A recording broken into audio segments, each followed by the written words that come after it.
Hey guys, Brit Fix here. I'm just kidding, guys. Yo, what's up everybody? We are back with another video. We're back in the shop, and today, guys, we have something a little bit different. I think it's gonna be kind of fun. But before we get started, if you guys could please smash that like button, I'd really appreciate it. Leave a comment down below. I don't care what it is. It super helps the channel out. Are you guys ready? Because I'm ready. Let's go. Yeah, let's go. I ain't the first with the curse, with the thirst that I wanna be better, not worse. Man, it hurts. I'm on this earth with my words. You know what it is, guys. We are back in the shop, and today, guys, I thought it would be a little fun to do something a little more hands-on. And I'm going to try to keep this pretty much rolling raw. We have a few things we're going to do here on our Acura. This is our Acura RDX. This is actually the car that Karmen drives every day. I snagged it from her today. And we have just a few last minute little things, if you guys have been watching the shop videos, that we need to address before we take it on our vacation in a couple of weeks. Now, we just redid the entire AC system, everything brand new, and it's blowing ice cold, and that is absolutely amazing. We are dealing with a slight serpentine belt squeak. Nothing damaging. It just probably means the belt is slightly imperfected, or we have a slight pulley misalignment. These motors are notorious, I'm telling you, for these belt squeaks, especially on a cold start in the morning. And it does go away after you drive it for a little bit, but it's just a little more squeaky than I want it to be in the morning on a cold start. So for our 25 bucks, we can get a brand new belt, and we're going to throw it on this. We're going to do that here today. While it's here, I might as well do the oil change. I wasn't going to do it until the week that we are leaving, but it's close enough. It's here at the shop. So we're just going to go ahead and do the synthetic oil change, the serpentine belt. We also discovered that we have a gaping hole on our air intake tube after the mass airflow sensor, and we fought previously a mass airflow sensor code that was kind of popping on and off, and I haven't seen it for a while, luckily, but after we discovered that hole, it makes all the sense in the world. We did put a brand new OEM sensor in, and unfortunately it didn't fix anything. We also were dealing with a little bit of like a hesitation coming from a stop. It wouldn't do it every time, but maybe about like 50% of the time, we just have this like slight hesitation as when you let off the brake and you start to accelerate. It would just kind of like slight hesitate and like almost fall on its face just for a half a second. So on top of that, at a red light every once in a while, it wants to kind of idle low and it just goes So you know, that all could be related. Of course, this car's getting up there in miles. It's a Honda at the end of the day. They're super reliable. It's never left us stranded. Of course, if anything would happen, I'm sure it would just start right back up. You know, like I said, we haven't seen the check engine light in a while, but after discovering the hole a couple weeks ago in that intake tube, I'm super excited to throw this new intake tube on there and see if that helps the issues. We might have some stored code, so I'll plug in the OBD2 reader and see if there's anything, and we'll just clear it if there is. We also have a couple tail light bulb sockets. I had one socket that looked like it was hot, so hopefully we have the correct tail light bulb sockets to replace those here. Like I said, I had noticed Karmen'S tail light brake light was out one day, and so the last time I had it at the shop, I thought it was a bad bulb, which I had just put brand new bulbs in it probably like a few months ago, and so I was surprised to see that one bulb was already out. And so when I popped it out, the bulb looked good, the filaments were good, and it did look like there was some heat and corrosion, and the plug was starting to melt. So, or the socket, sorry, was about to melt. The plug was fine. So no big deal. We're going to see if one of these will work. We have two of them. We don't need to replace the other side. It's clean. But we'll see if we got the correct one. We'll go ahead and throw that in there. We did clean the terminals up, so I'm sure it'll be fine. It's pretty normal to see an old car kind of have a socket that's just a little bit not the perfect, but it would be nice to fix it so we don't have any electrical issues. But yeah, guys, so we have air intake tube. This is OEM Honda. I've already taken it out of the plastic, and you can see there's not much to it. It's going to take a couple bolts and clamps, and it looks like a hose clips in, and we'll just have to wedge this in. We got Mobile One Extended Performance 5W30 full synthetic oil, and we have an OEM Honda oil filter. I try to get OEM filters for things if I can. And we have a serpentine belt from Gates. It's the only option O'Reilly's carries. So we'll go ahead and throw that in there. And we got some tools here. We have our sockets, of course.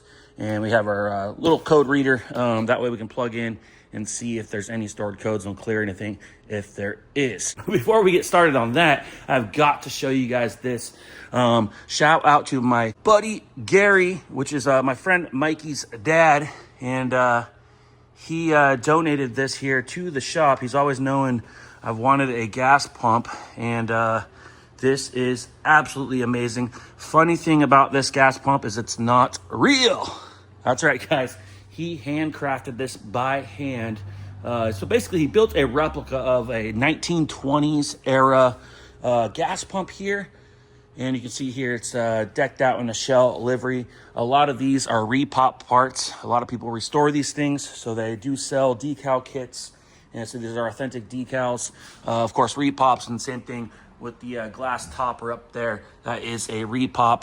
And he's just used parts around his place to put this together. You can see here, this is an actual fuel hose.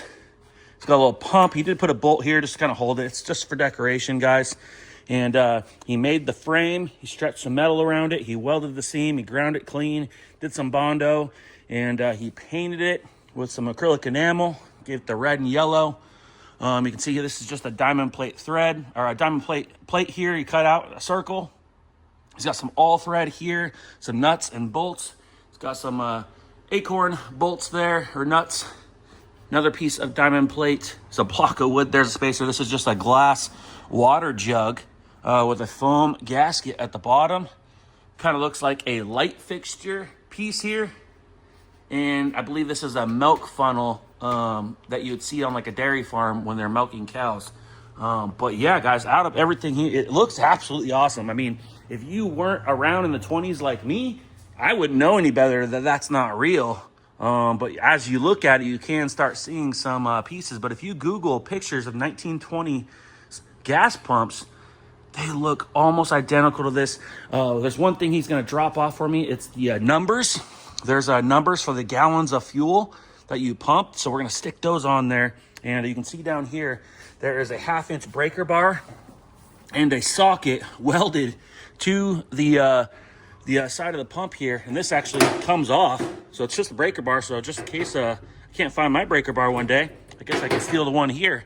So basically what you did back in the day is you pulled up to the gas pump and you took this and you pumped it several times. And that would pump the fuel manually up into here. So you could pump how much fuel you wanted. There was numbers on both sides. The clerk could see how much fuel you were using. And you would put this in your car and it would just gravity feed from here through the hose into the vehicle. And then you paid your 10, 20 cents per gallon and you went about your way. So pretty cool, nice little piece. I would love to get an authentic gas pump, but for now, this will have to do. I'm gonna keep that honestly forever, guys. Don't know if it's gonna stay there forever. It's just there temporarily. Maybe we'll find a spot for it. We might have to move it. I wish I had like a showroom or somewhere where that could go, but maybe one day in the future. So back to our Acura RDX. If you guys didn't know, this is a 2009 first generation Acura RDX. Absolutely love this car. They're on the 3rd generation right now. Don't even bother with the 2nd gens. If you're gonna get one, get either a 1st gen, or if you want to spend a little more money, you can get the 3rd gen. We do plan on upgrading this car into a 3rd generation Acura RDX here, hopefully sometime next year. We got a couple other things we're working on right now. So as soon as we do that and the time is right, we will be on the lookout for an A-spec model only, most likely in black, possibly white, but they kind of look like cop cars, and potentially blue. Karmen doesn't really like the blue, so most likely we're going to end up with a black one. But man, black has got to stay detailed constantly or to look like doo-doo, especially when the sun comes out. But nothing looks better than black. So we did do a custom paint job on this. You can't see it. It's the OEM silver base with sparkles. You can kind of see it twinkle there. Comes out in the sun or at night under street lights. This thing just twinkles like a diamond. We did upgrade to 2018 Plus Civic Sport wheels. We got OEM Acura center caps. We did full slotted drilled rotors all the way around. We did brakes. We've done a lot of maintenance on this car. We smoked the tail lights. We debadged it It used to say SH all-wheel drive, which is the super handling, and it had a turbo badge because it is a K23 engine, so it's a 2.3 liter dual overhead cam iVTEC motor, and it has a turbocharger. Full leather interior, navigation, heated seats, cargo area. We added the optional Acura roof rack. We added with the roof rails. I mean, we tinted the windows. We color matched the door handles. Those used to be chrome. There's nothing else chrome on the car. We replaced our mirrors. We've done a whole bunch of stuff to this car, guys, and we absolutely love it. But it has kind of done its job. It served its purpose, and we are kind of, we absolutely love it, but at some point we just kind of know it's getting up there, and we'd love to upgrade it into a newer one because we do a lot of cross-country road trips, and we don't exactly want to be cross-countrying a car that has over 200 to 300,000 miles on it. It's just not the most ideal thing. I don't highly recommend that. But of course, we do lots of maintenance to prevent this car from ever breaking down, but you just never know. And of course, we just want to keep up with times a little bit. This car does save us thousands of dollars a year in car payments. And so we are not really fans of brand new vehicles. So what we're going to do, we'll start off with popping the hood. Like I said, guys, bear with me. We're just going to kind of keep this rolling. There might be a couple breaks in case someone pops in today. It is Friday. Lots of people like to stop by. Plus, I believe I have a couple U-Haul rentals today as well. So I got the key already ready for the truck outside. And they should be here in about 20 to 30 minutes or so. So at some point, the camera will cut here and there. So. But yeah, let's go ahead and just work on this a little bit together. You can see here, this is a VTEC motor. It's got a top mount intercooler. The turbo's back there off the cylinder head. And you can see the ram air here in the hood. So this whole section goes through here, and it forces air through the intercooler on the top. So a really cool setup. We had a CRV before this. And the only thing we hated about that was the fact that it was a little on the slow side. And we upgraded to this. And my God, guys, this thing honestly gets up and goes. I believe it's around like 240 or 250 wheel horsepower. It gets up and goes. I mean, by no means is this like a race car or anything. But, I mean, this thing has no problem and will put you back in the seat. This thing gets up and goes. Sounds absolutely awesome. We did put a blow-off valve on it. So it sounds really, really cool. Yeah, like I said, guys, if you look here, see that hole in the intake? There's like two of them. I can't remember where the other one is, but there's two gaping rips in the intake tube. And that could definitely mess with the air-fuel ratios that you're getting from the computer. So that could definitely affect on how it idles and how it, it surges like that, when we come to a stop. And that little bit of a hesitation. Plus, it's just no good, and that could definitely affect why we had to check engine light, especially at colder temperatures. I have not noticed it as much since it's warmed up, but during the winter, we were fighting that. So, yeah, we are definitely going to pop all this apart. We're definitely going to see if we can't change that tube, and we're going to change our serpentine belt, which is right here. Pain in the butt on these cars. There's a tensioner down there. There's barely any room. I have the special tool to do it, but with the bumper on, there's not enough room and clearance to get enough leverage to get the belt on, and that's probably potentially why I could have messed up that new belt. And then we're going to change the oil. So first things first, I like to start with the easy stuff and knock that out. So let's go ahead, get our oil changed. So we are going to go ahead and position the jack. Every car is a little different. This one actually has a jacking point on the front core support. Don't recommend it if you've had a core support changed before. I have a lift, believe it or not. And you can see there's cars on the storage. It's kind of cruddy out today, so I'm going to go ahead and just work on the ground here. And it's no big deal. It's more work for me to move everything around than just to jack this car up real quick. I mean, all we have to do under here is just change the oil. So I'm going to go ahead and just jack this thing up. It's been a long time since I've had to do any floor work. That is okay. So we're just going to go ahead and lift her up. And once she's high enough, we've got our jack stands. We're going to pull it up to the pinch weld there. Leave it a little bit low.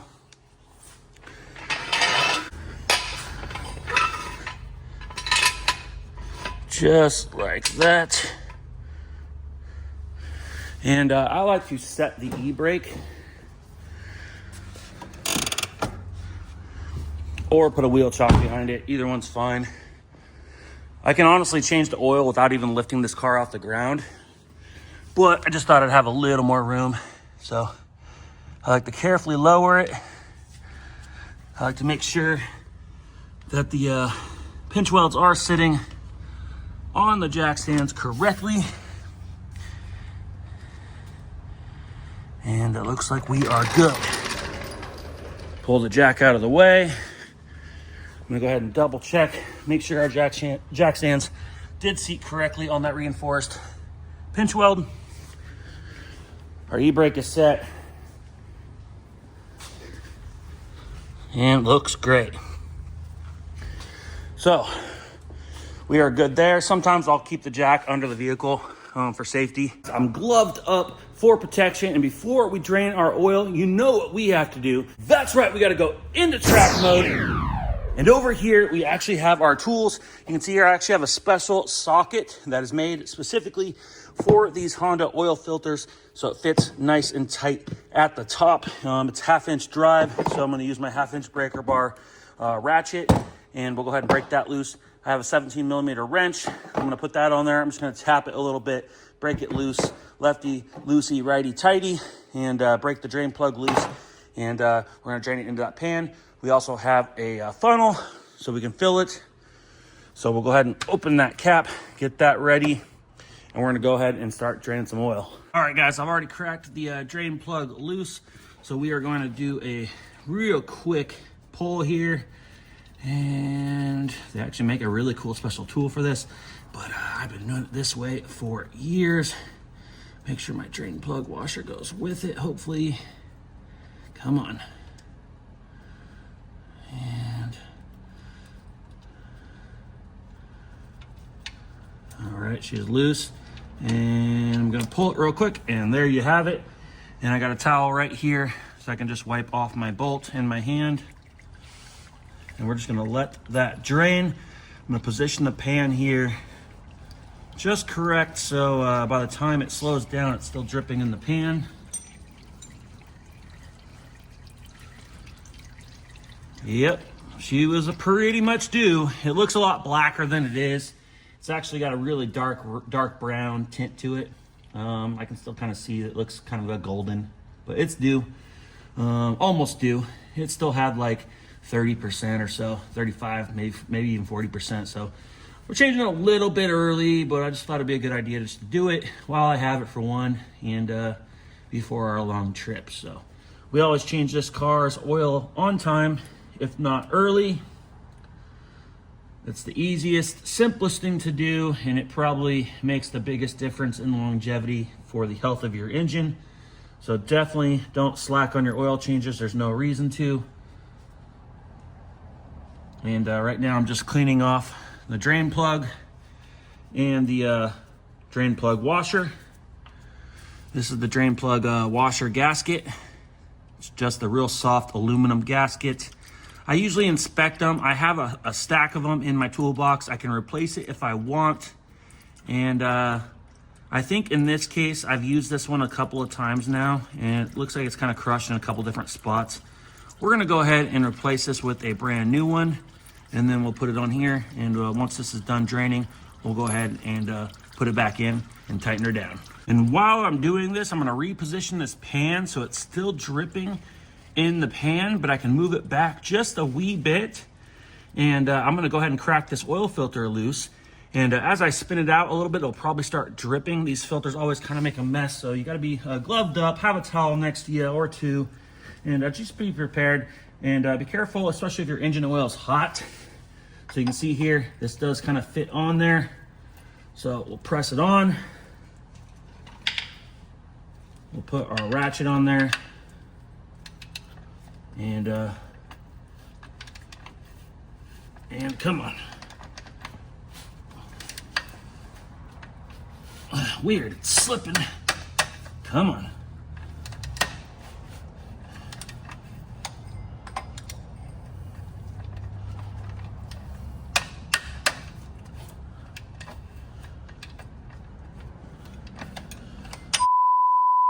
All right, guys, every once in a while, you just got to go ahead and just grab the big jaw aggressive pliers here for oil filters. You can get these at any hardware store or auto parts store. And looks like it's just a little bit oily, so I'm gonna go ahead and just use these to grip it. And yeah, she's actually a little snug. There we go. She was a little tight. That's why I kept slipping off, so that's all right. We'll just go ahead and just use that socket to snug up the new filter just a little bit. I usually like to do them hand tight and some, just a little bit. And usually I have pretty big strength, so hand tight is usually fine. So what we're gonna do is just loosen this, and I'm kind of keeping most of my hand out of the way if I can under the pan. And as I loosen, I'm gonna let that drain just a little bit, like that, just to prevent that little bit of mess coming out all over my hand. And as soon as that kind of stops, I'll go ahead and loosen the rest of the filter. And be very careful because there is oil inside there.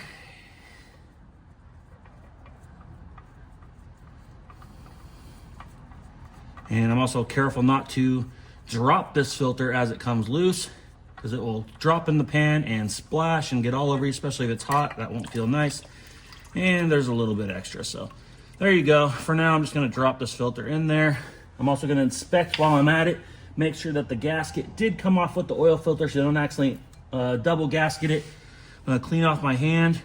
And for now, guys, I'm just gonna let everything kind of drip out for a couple more minutes. Make sure it's all out. I can go ahead and clean and wipe out this area. This is a good time for a little bit of brake clean if you need to. And I'll probably go ahead and just hose the bottom of everything down right now, just to make sure it's clean. Perfect timing. The U-Haul rental just came and picked up, so it gave a little bit of extra time for everything to drip out. You can see this is still dripping. This would drip for the next 30 minutes to an hour if I let it. So obviously we're not gonna wait that long. Places like Jiffy Lube and Walmart, they go so quick half the time that they're just gonna plug it when it's still constantly streaming, because they got 10 cars behind them getting with impatient people in them. So I like to walk away and let it drip. So right now I'm just gonna take this brake clean, and I'm just gonna kind of shoot it carefully. A little goes a long ways with the brake clean, guys. I'm gonna clean the bottom of the pan there a little bit. And just kind of shoot the side of the drain. And you gotta be careful not to shoot yourself in the eye. Safety glasses are recommended. And we'll just take this towel, make sure it's clean and dry.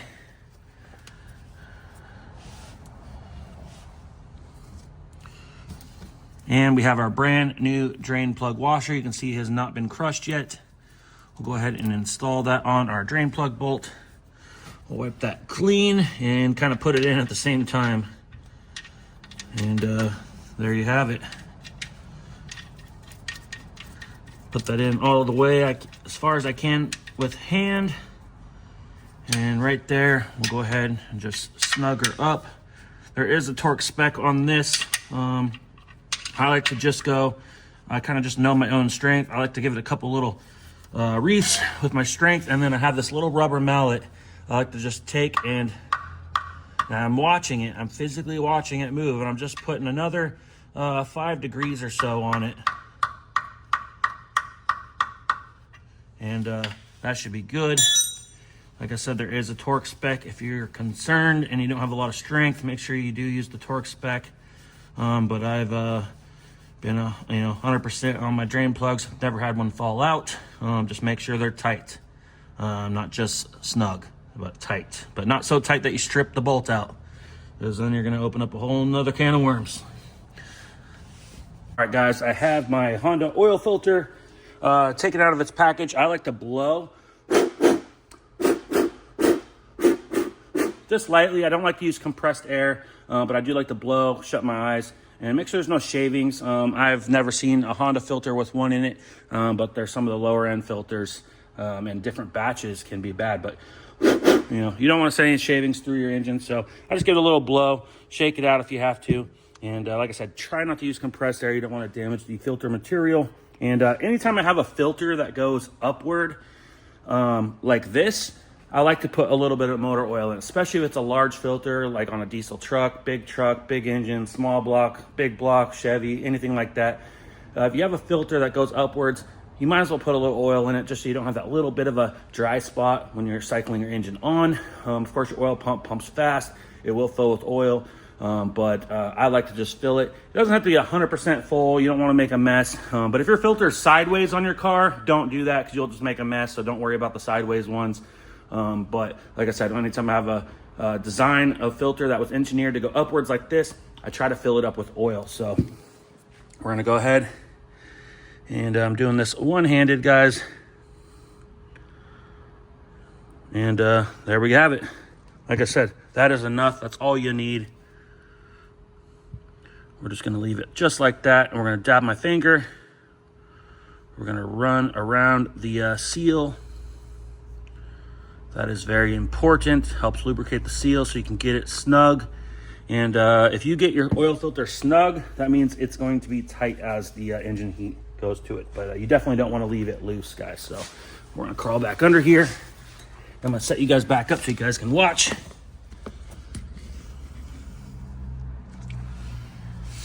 And my oil filter position's at a slight angle. That's why it's like you don't have to 100% fill it. You don't want to just drip and make a huge mess. And we are going to go ahead and get it snug. And this is a great time to make sure your hands are nice and clean and dry. Change your gloves if you have to. Hard to tighten an oil filter if your hands are slick and oily. And I'm going to use the towel. Sometimes you get a little extra grip.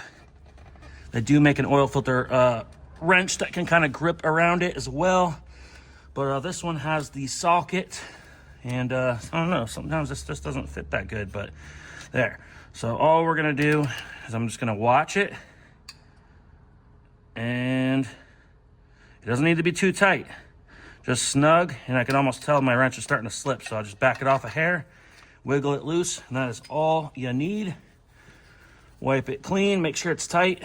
Make sure that's tight, not dripping. I like to always after you start your car, double check underneath the car, make sure you don't have a big puddle before it drives off. So you're looking for any drips out of here, and obviously a puddle of oil on the floor. So always take 1 second to look as soon as you start the engine. I don't care if you've done one oil change or if you've done a million oil changes, you look every single time. We're all done underneath. I still left the vehicle up on jack stands because I'm going to be messing with the serpentine belt, and I may need some access behind the right side front wheel there to the belt side and the tensioners to make sure I can get the new serpentine belt wrapped around, because sometimes they are a pain in the butt. So we're going to take the rest of our 5-quart jug of oil, and we're going to go ahead and just start pouring her in. You can see I have my funnel positioned wedged between that power steering hose. Being a turbo car with an intercooler on top, kind of doesn't leave a lot of room for the oil fill, and the dipstick tube is back there as well. You can see I've already pulled that. As much breathing room as I can to get this oil to flow to the bottom without gurgling and burping, the better. So I know this car pretty much takes exactly 5 quarts, so we're just gonna go ahead and pour 75 to 80% of it in there. We'll go ahead and cap it, we'll start it, and then we'll let it sit for a minute, and then we'll double check it. I don't like to 100% fill it because you just never know, guys. So I will get it about 80-90% where I think it's got to be, and then I will start it, and then I'll let it settle and try to get an accurate reading. And I can feel the bottle get lighter, and if you look, there is a meter on the side, and we have about a half a quart to go. So we've essentially put in 4.5 quarts. I believe the service on this is 5 quarts. Of course, it holds more if you do a complete engine overhaul. Yeah, so we're gonna take our funnel. I like to stick it just in there. Make sure we cap it. You don't wanna make a mess. We'll go ahead and just stick the dipstick back in for now. And like I said, I'm doing this one-handed, guys. Really long dipstick on the K23 Turbo. Has a little extra elbow, unlike the K24s, because the intercooler is right here, so it's got to kick it out to the side. Kind of an afterthought, really, as far as Honda goes.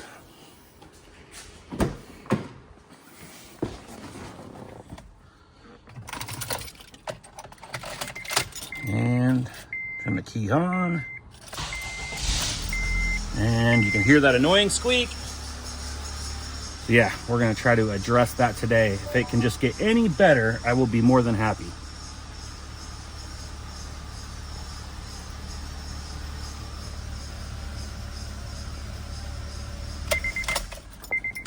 And that's all you need, guys, right there. I let her sit for a couple of minutes. We're gonna go ahead and pull the dipstick out. And this dipstick's always kind of hard to read. And you can see there, it looks like I'm on the very end of it. So we have a little more oil we gotta pour in. So I put the funnel back. And I'm probably just gonna go ahead and pour that extra half a quart. And I have a little bit extra in an extra quart too, because it looks like it might actually take a little over 5. But hopefully we're registering on the stick now. Now I'm going to use that to pour the used motor oil back in, and you can recycle it at the auto parts store. So put the dipstick back in.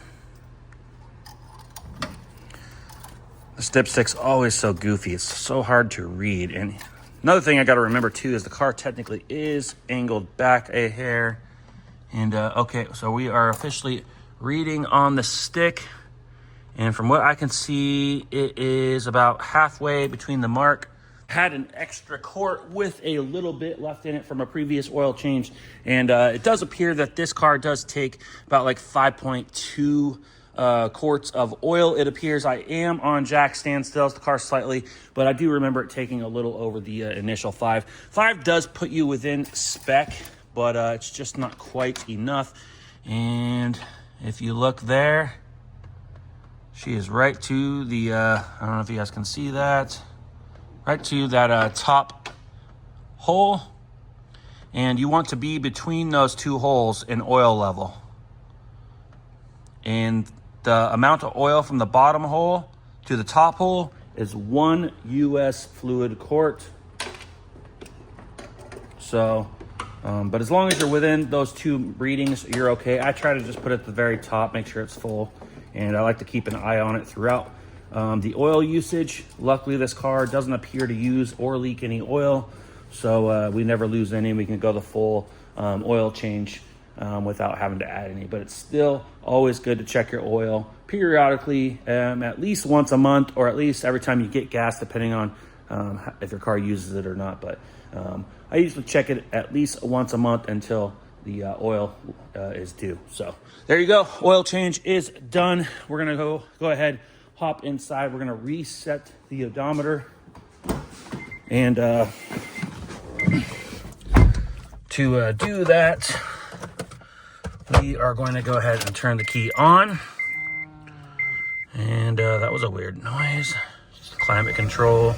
Turn the radio down. Okay, so if we go to, okay, so see I had 30%. I'm going to push and hold. And after about 10 seconds, it should kind of blink. And then I got to push and hold again. So, all right, so oil life reset. So we're going to go ahead and click the up arrow. And we're going to go ahead and select it. So there you have it. 100% on the oil life. And we are good to go there, guys. So oil change is done. We don't have to make a decal for it. We just use the dash, and I try to change it once it gets down to that 20% is usually when I try to at least schedule the oil change. We never run it down to 0. So there you go. Oil change is done. Let me know down in the comments below if you guys enjoy this type of video. If you guys want to see more of these type of videos where we're a little more hands-on, whether it's just something simple like an oil change or not, or even maybe get in the spray booth and do some painting, let me know down in the comments below what you guys think of this, and if you want to see any more videos like this. They're obviously a lot harder to do. They make the job go a lot slower. But of course, if you guys like it, I will definitely make effort to do this a little more often, of course, when I can. So next up, we are going to go ahead and change this air intake tube. first thing I do is I like to make sure I do a visual inspection, make sure that physically it looks the same. I do this when I do brake jobs and pretty much anything and everything to make sure that the rotors look the same size, pads, calipers are all looking the same. Everything looks the same, even that little arrow is in the right spot. There's this little hook here, and obviously it's the right shape. So I think we are good to go. Set that up on the cowl. We're gonna give ourselves a little bit of room. These all turn 90 degrees. And this is just kind of like a intercooler trim cover. And we're just gonna set that aside over here, and that kind of exposes the intercooler. And there's our blow-off valve right there from Turbo Smart. And yeah, the intercooler is real short. It just goes directly from the turbo outlet through the intercooler, and then the air is cooled, and the boost goes right into the intake manifold right there. So not much to it, guys. Next up, it just looks like there is a plug here, and there's a bolt there for a clamp and a bolt there for a clamp. So I got a 10mm nut driver from Snap-on. Just gonna set that on there. I like to use nut drivers when it comes to hose clamps. And we don't want to undo it all the way, just loose enough to get the tube off, and then we might have to loosen it up a little bit more to actually get it to go on the new tube. I'm gonna avoid having to take off the air box, but we may have to. So there we have it. Shouldn't have to unplug anything. So let's start by slipping that off, and give it a little wiggle as I pull, and right there. So yeah, quick and easy, guys. Look at the damage on this air inlet tube, just from being old. I mean, gosh, that had to have been throwing things off from the mass airflow sensor, if you ask me. A little bit dirty in there. So I'll be super happy to put this new tube on there, especially before we drive through the desert with all the dust and dirt. But yeah, guys, let me know what you guys think down below. Definitely an easy tube to change. I've seen this more and more as these cars are starting to get older. A lot of these older 2000s cars, especially if you change your air filter or even take it into a place to get your oil changed that checks your oil filter, there's a good chance they'll pop this off and just pull up on it. And doing that puts a lot of stress on these old brittle tubes. And that's probably what happened when I put this K&N intake in previously. So I just never noticed. And it was probably always a problem. And I probably made it worse just from the extra stress. So definitely ideal to go ahead and just be careful and change your intake tube. You can get these new from most auto parts stores for your car. A lot of times for common models, they're in stock, if not next day. This is not really exactly a common model, even though it's a Honda. It's the Acura version, and it's the turbo, so it's very particular to this generation. And I did have to get this online from an Acura parts dealer. My local Honda dealer wasn't able to get it because it is an Acura specific part, and the closest Acura dealership is like miles and miles and miles. And I wouldn't have saved probably much money. I just went ahead and hopped online and just bought it from an online distributor. And yeah, OEM parts. So we're gonna go ahead and transfer these clamps over to the new tube. So I want to set this up here. Let's just go ahead and get these clamps loosened up. I do one at a time. Yeah, let me know down in the comments if you guys are enjoying this type of video. I'm just going to try to leave it rolling raw. So there's definitely going to be times where you guys are just going to hear me blabber and they're saying the wrong things, because to edit videos like this takes a lot of work. And for me to do it a little more on the easier side, if I can do a little less editing, that would be nice. So I don't want to tighten that too much. I just don't want it to fall off and have a problem of finding this clamp stuck on the engine, because this car eats things. Every time I drop a tool, a bolt, whatever it is, it does not hit the floor. I don't know what it is about this car. This car is cursed. This car just eats stuff. So we don't want to undo this clamp all the way. We're making sure that strap stays just enough to where we can wiggle this thing off.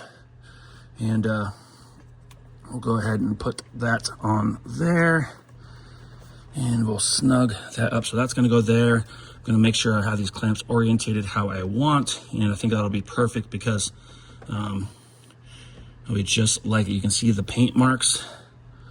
So they actually have a mark right there. That one's hard to see, but you can see a little bit of yellow paint pen, and right there. So those will actually be lined up with the arrows here, and I'll show you that in a minute. So we'll go ahead and slide that in in. And we want to make sure we get it on that charge pipe down there all the way. Of course, this new rubber shouldn't break like the old brittle stuff, so I'm not too worried about moving it every which way. And I'm still on jack stand, so I'm a little bit short. And just making sure the little notch goes into the correct spot and that we get this seated all the way. And look at it, fell right into place right here. Let's work on getting this thing tightened up. So right here, there is an arrow. We're gonna go ahead and line that all up.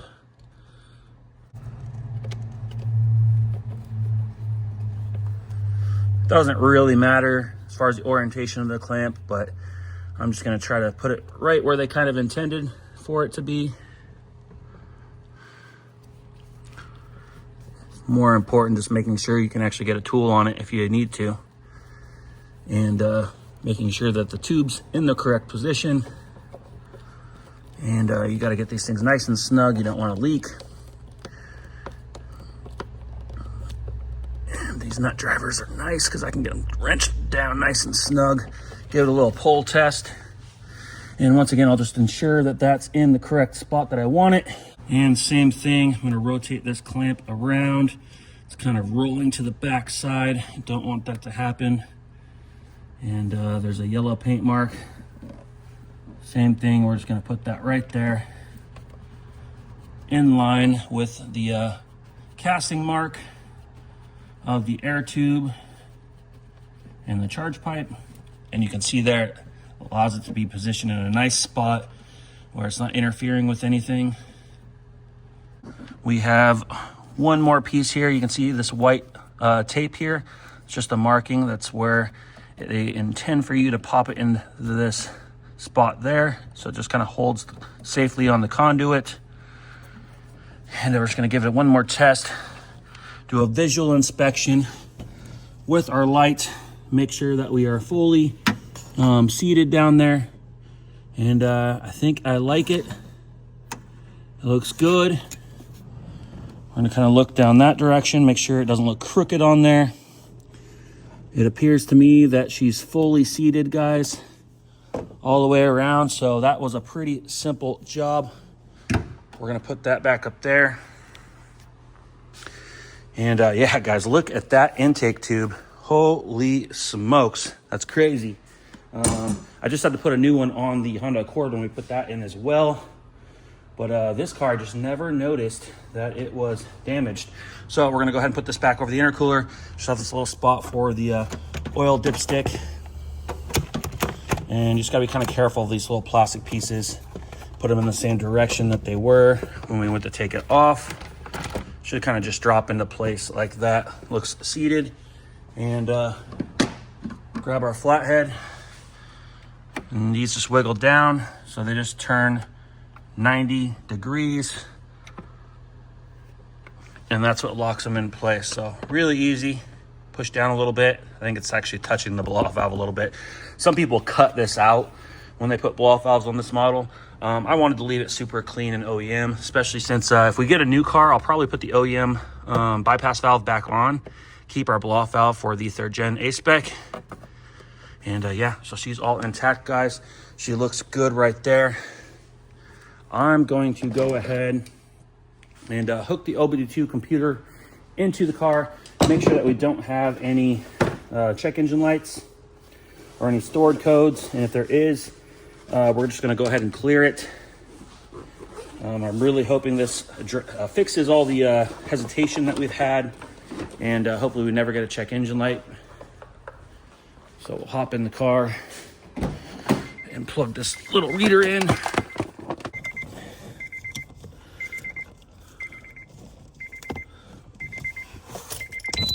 All right, she's plugged in, key on, and we'll see if it will focus here. We'll see what she says. She should auto read.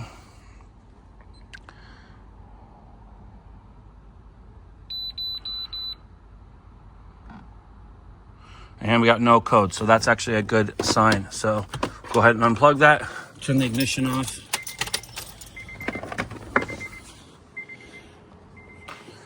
Next up, guys, we are going to go ahead and address the serpentine belt. And like I said, it may cut in and out a little bit because I want to make sure that I can do a thorough job. I'm going to need all 4 of my hands. I'm going to go ahead and start tearing things apart here. First things we're going to do is go ahead and pop this clip out. Sometimes I break these. If I do, it's totally okay. And I just did because I have a bunch of new ones. So, yeah, unfortunately, that clip just wanted to break. That's okay. We keep a lot of these tree retainers in stock because we go through a lot of them. So that is the coolant overflow bottle. Just gonna put that aside carefully. Put that way over here.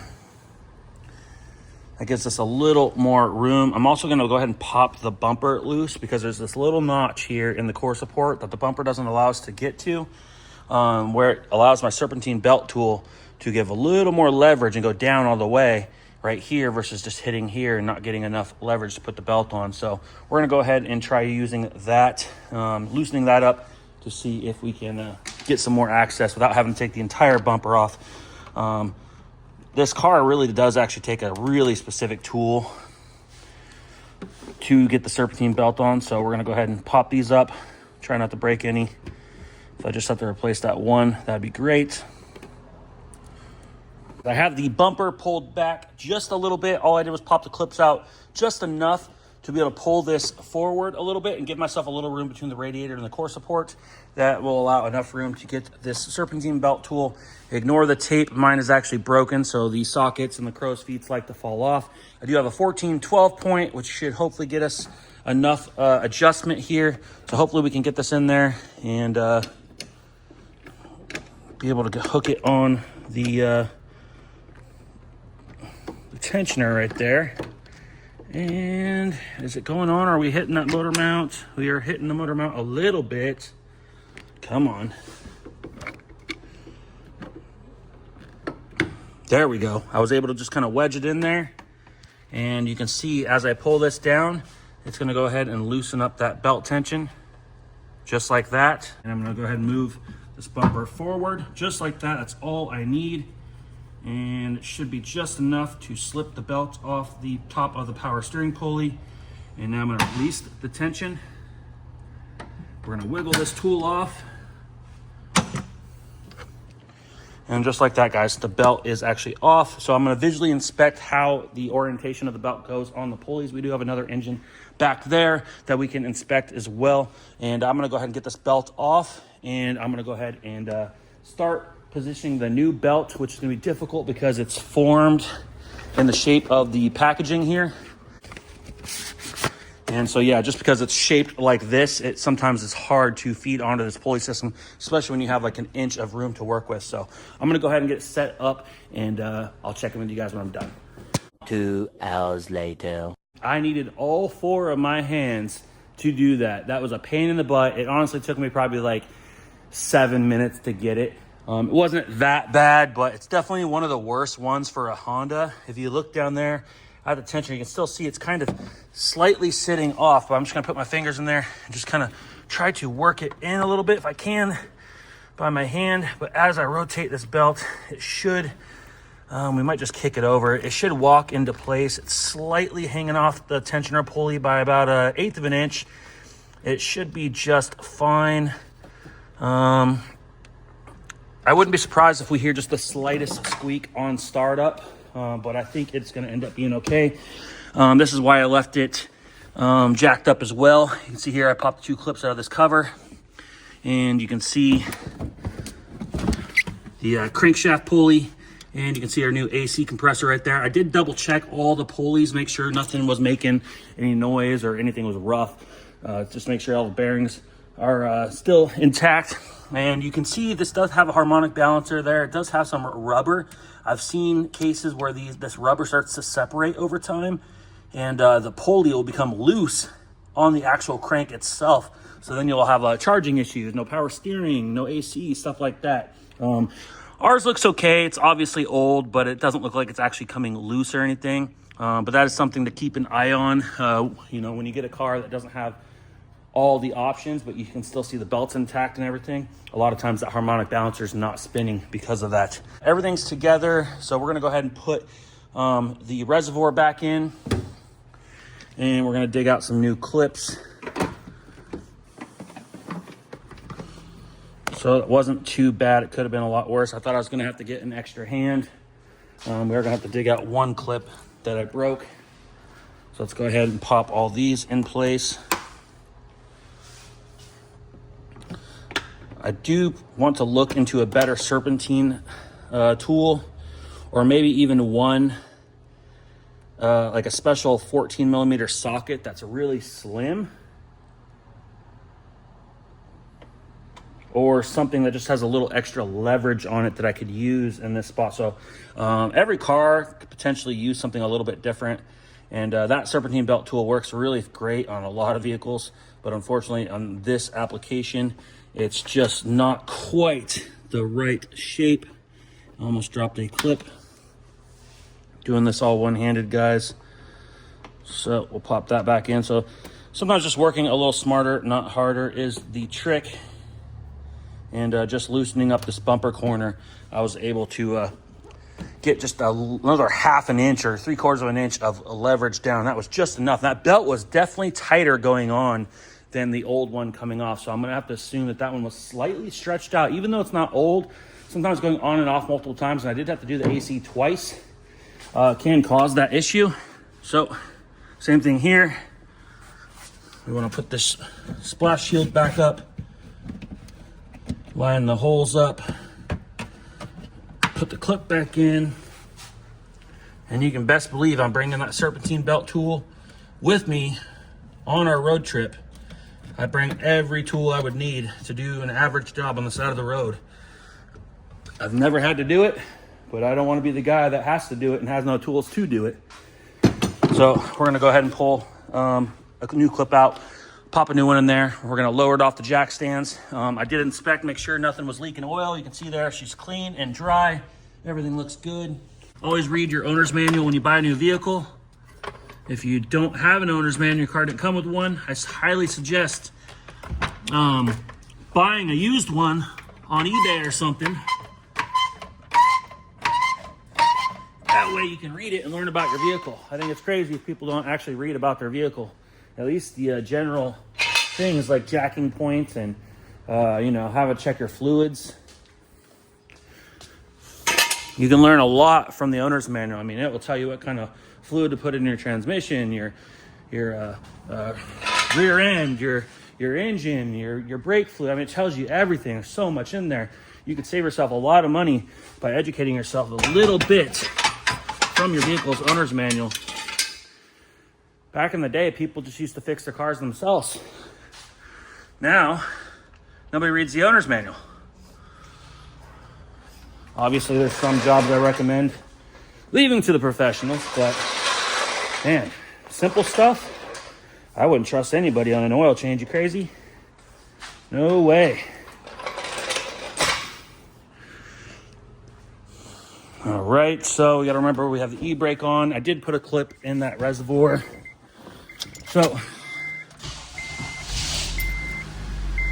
all right, let's hope the belt didn't just pop off or something, because I did have it sitting slightly off that, and it looks like we're good. Let me grab my light. So I did have it hanging off about 1/8 of an inch on that tensioner pulley. And look at that, guys. She looks good, and she's not squeaking. She's not squealing, not squeaking. Now, I wouldn't be surprised if I still hear a little tiny something on a cold start in the morning, and that's A-okay. I can live with a tiny squeak. This is not a brand new car, but as long as it's not so loud that it sounds like something's broken, But as of right now, she's not squeaking. It was a nice, tight, firm belt. I was very careful putting it on. I checked all the pulleys. Everything seemed to be good. We changed the tensioner pulley a couple of times as well. Obviously, the AC pulley's new. Alternator, water pump pulley are used. And, of course, the harmonic balancer is old as well. So if we still have a squeal, there could be a chance that a couple of those pulleys could be causing it. It could be physical damage to them or just slightly out of alignment. And we might look into a certain special belt to see if a company offers one. But yeah, she sounds great, guys. I'm super pumped on that. So, yep, Got the clip on there. I like to take a quick look over everything, make sure I didn't leave anything loose. Intake looks good. Everything in the belt, all the clips are back in. Hoses clipped back in. And I'm gonna go ahead and check fluids and top anything off that needs to be topped off. This car's gonna come back in here one more time for a detail before we go. And once everything's topped off, I'm gonna air up the tires, make sure everything's good. I just aired up the spare, so we know that that's good. I made sure all of the spare tire tools are in the trunk as well. And so I'm just gonna double check those taillights, and we are good to go. We are here in the back of the vehicle. I have the new taillight bulb sockets here. Before I open them up, I'm just gonna make sure they look physically correct. I did have it all back together after I looked it up. And so we're just gonna pop these little bolt covers off here. Very carefully, you don't want to break them, they are plastic. They just kind of keep dirt and debris. And we have a little 8mm nut driver here. Get the bolt out. And we'll carefully pop this taillight out. Like I said, I checked the other ones and they were fine, so I'm not really worried about any of the other ones. I'm just gonna do this one side. And just to prevent any, like, this could prevent the bulb from going out again. And like I said, I don't want to pop any fuses or anything. So when you see a problem, you should just fix it, especially when it's something so simple and so small and so cheap. I don't try to wait until there's 15 problems to fix one problem. It doesn't matter how big or small the problem is, I just try to fix it. So hopefully we got the right socket. If we don't, then I guess it is what it is, and I'll have to get the right socket at some point and put it in. But if we got the right socket, let's see here. My fingers are too chubby. You see here, I got the serpentine belt tool kits. I got my code reader. I have an extra belt. This is the last belt. I went ahead and just threw away the current belt that we just took off. There's no reason to have two extras. This is just in case for some odd reason you're in the middle of nowhere and a belt slipped off or broke or something. So good to have a backup. So I always suggest keeping a backup. You don't always have to keep it in the car. But I got a spare relay here, some electrical tape, you know, just some things. And then we'll put our toolkit in there as well. So I'm trying to grab this bolt here before I drop it on the floor and can't get it, but I can't get it. So I'm gonna go ahead and give this a little yoink. There we go. Pop it out. And it would be this one right here. And it does look to be correct. So I'm just gonna set the taillight back there. So you can see here, not sure if you guys can see that or not. See how burnt it is, and see how it's actually starting to melt it. It's not just warm. That's physical damage. You can see the bulb itself still good. Try not to touch these with super grimy, greasy hands. So I did clean my hands already. So yeah, we're just gonna pop the bulb out, and you can see how crusty she looks. Yeah, definitely don't want to be using that on purpose, guys. So we'll go ahead and take one of these off and cut it open and get a better look at it. Make sure they are the same. Plug appears to be the same. The design of the looks the same. O-ring's a little fatter on the new one, but that's to be expected, being that it hasn't been compressed yet. So that's good to keep moisture out of the light. And you can just see how much better and cleaner it looks. So big problem, little problem, doesn't matter. Address it as soon as you can. So there we go. Go ahead and pop that back in here. Give it a good push since it's got a new seal. Yeah, it went in nice and snug. The other one, like I said, looked perfectly fine. So we're just gonna keep the extra. No reason to change it if it doesn't need to be changed. Don't want to create a problem. And come on, is this going to go on? There we go. It's plugged in, and before, well, we're just gonna get it tightened up. I'm gonna use the reflection of the light against the door to verify if it's working or not, since I'm by myself. It's all put back together. You can see I put the bolts, the caps are back on. I just put the jump box in the car as well, because we're getting ready to get this thing packed up for our trip. Let's go ahead, open the door, turning our parking light on, and looks like we are lit up. And I'm gonna use the reflection of the door to make sure it gets brighter. There we go. Well, if you guys can see that, it means our brake light's working, guys. So we are set to go there. Shut that.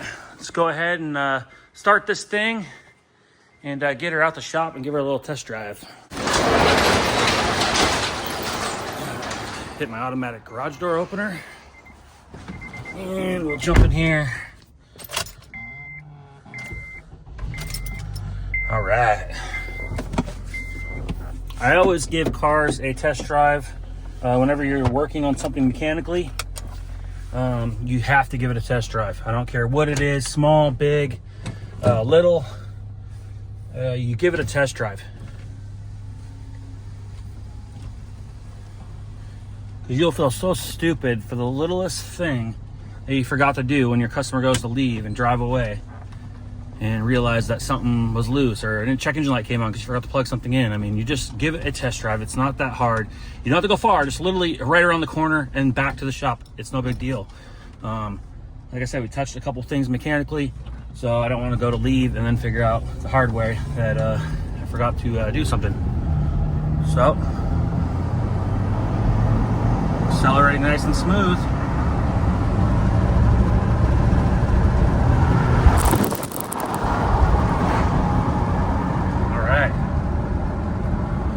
Check engine lights yet. It's accelerating just fine. I got no squeals.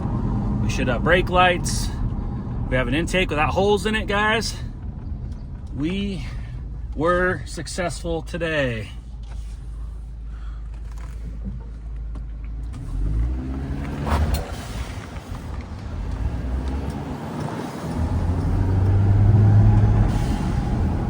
I just kind of want to see like what it would do at a stop sign. There's a car coming, but I mean, it's accelerating fine.